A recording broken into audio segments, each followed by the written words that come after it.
On va poursuivre avec l'exemple déjà créé.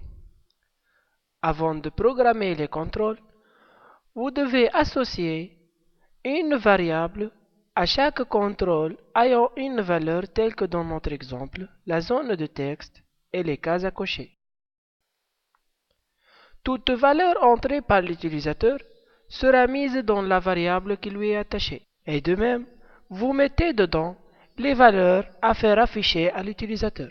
Pour déclarer une variable et l'associer à notre zone de texte, cliquez avec le bouton droit.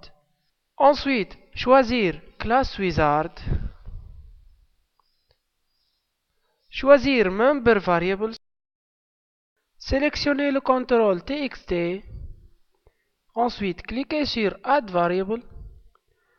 Indiquez le nom de la variable mstrtxt.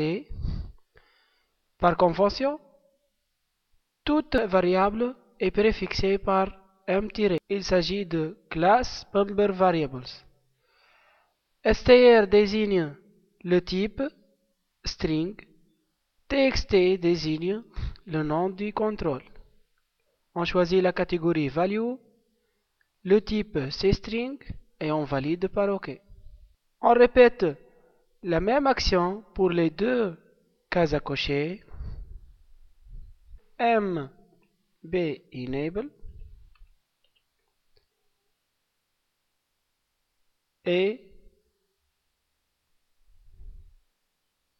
mb visible. On valide par OK. Maintenant, on va programmer les contrôles. Tout d'abord, on doit initialiser les variables en utilisant le class wizard. Pour cela, on choisit MessageMaps, la classe CHelloDialog, la fonction onInitDialog et cliquez sur Edit Code. Juste avant l'instruction Return, on va initialiser la variable mstrtxt avec la chaîne votre message ici. De même pour les deux autres variables.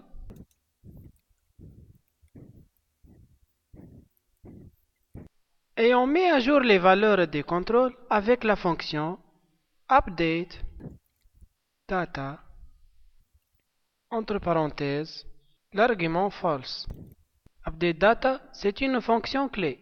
Si on lui passe l'attribut false, elle permet de mettre à jour chaque contrôle à l'écran avec la valeur de la variable qui lui est attachée.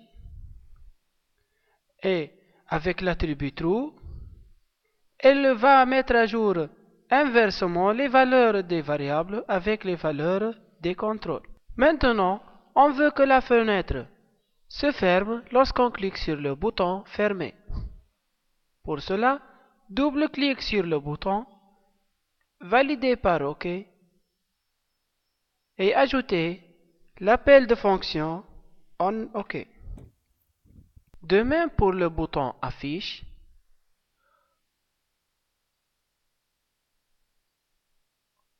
On met à jour les variables attachées au contrôle avec les valeurs entrées par l'utilisateur. Ensuite, on affiche le texte entré par l'utilisateur dans une boîte de dialogue MessageBox. De même pour le bouton Default. On affecte la chaîne votre message ici à la variable mstrtxt et on met à jour la valeur sur l'écran. De même pour le bouton Efface.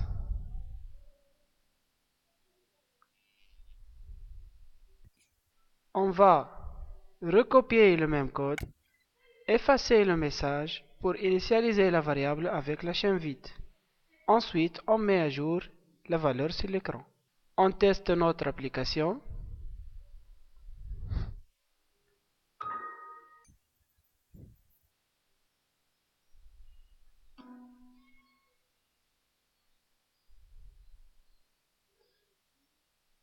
Maintenant, on va programmer les deux cases à cocher. Lorsque l'utilisateur clique sur Enable,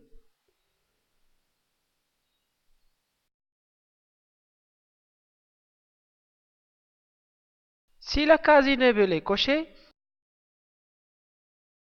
alors on active les trois boutons B1, B2 et B3. GetDLG-Item pour obtenir une référence sur le contrôle. Ensuite, on l'active.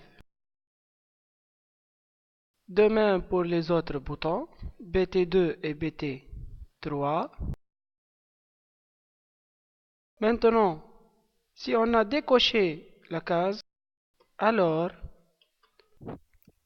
on va désactiver les trois boutons en passant le paramètre false. De même pour la deuxième case à cocher, visible, on C2,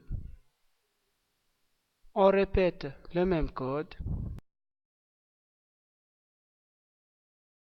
Si la case à cocher est activée, alors les trois boutons seront visibles en utilisant la fonction ShowWindow.